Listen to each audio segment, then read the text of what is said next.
ഇനി നമുക്ക് ആലപ്പുഴയിലേക്കൊന്ന് പോകാം. ആലപ്പുഴയിലെ ഒരു കുട്ടി സാമൂഹ്യ പ്രവർത്തകയെ പരിചയപ്പെടാനാണ് ഈ പോക്ക്.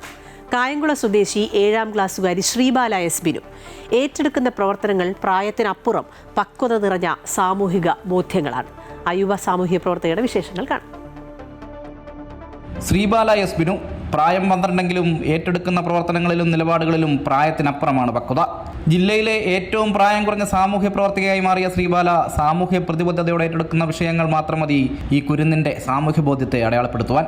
കായംകുളത്തെ റോഡുകളിലെ മാഞ്ഞു തുടങ്ങിയ അടയാള രേഖകൾക്ക് നിറം നൽകിയാണ് ശ്രീബാല വീണ്ടും കായംകുളത്തിന് പ്രിയങ്കരിയായി മാറുന്നത്.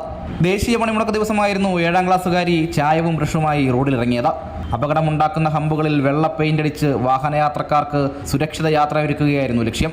കായംകുളം റെയിൽവേ സ്റ്റേഷന്റെ ഫ്രണ്ടിലായിട്ട് ഈ 4 റോഡായിട്ട് തിരിഞ്ഞ അവിടെ ഒരുപാട് ഹമ്പുണ്ട്.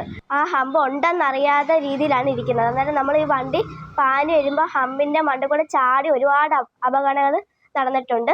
അതുകൊണ്ട് ഞാനും ഹമ്പുകളിൽ കുറെ പെയിന്റ് ചെയ്ത് വെച്ചിട്ടുണ്ട്. അന്നേരം എല്ലാവർക്കും കുറച്ച് അറിയാൻ പറ്റും ഇവിടെ ഒരു ഹമ്പ് ഉണ്ടെന്ന്. ഇക്കഴിഞ്ഞ ഗാന്ധി ജയന്തി ദിനത്തിൽ റോഡുകളും സർക്കാർ സ്ഥാപനങ്ങളും ശുദ്ധീകരിക്കുന്ന പ്രവൃത്തിയും ഈ കുട്ടി സാമൂഹ്യ പ്രവർത്തക ഏറ്റെടുത്തിരുന്നു. ദേശീയ ലഹരി വിരുദ്ധ ദിനത്തിലാകട്ടെ KSRTC, പ്രൈവറ്റ് ബസ് സ്റ്റാൻഡുകൾ, ഓട്ടോ സ്റ്റാൻഡ് എന്നിവിടങ്ങളിലെത്തി ജീവനക്കാരെ കൊണ്ട് ലഹരി വിരുദ്ധ പ്രതിജ്ഞ എടുപ്പിച്ചാണ് തന്റെ സാമൂഹ്യ പ്രതിബദ്ധത തെളിയിച്ചത്.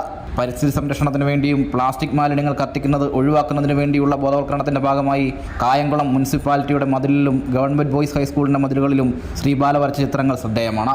വയനാടിന് കൈത്താങ്ങായി തന്റെ കുടുക്ക സമ്പാദ്യം മുഖ്യമന്ത്രിയുടെ ദുരിതാശ്വാസ നിധിയിലേക്ക് ആലപ്പുഴ ജില്ലാ കളക്ടർക്ക് കൈമാറിയ ശ്രീബാല തന്റെ സാമൂഹ്യ പ്രവർത്തനത്തിലൂടെ പുതിയ തലമുറയ്ക്കാകെ മാതൃകയാവുകയാണ്.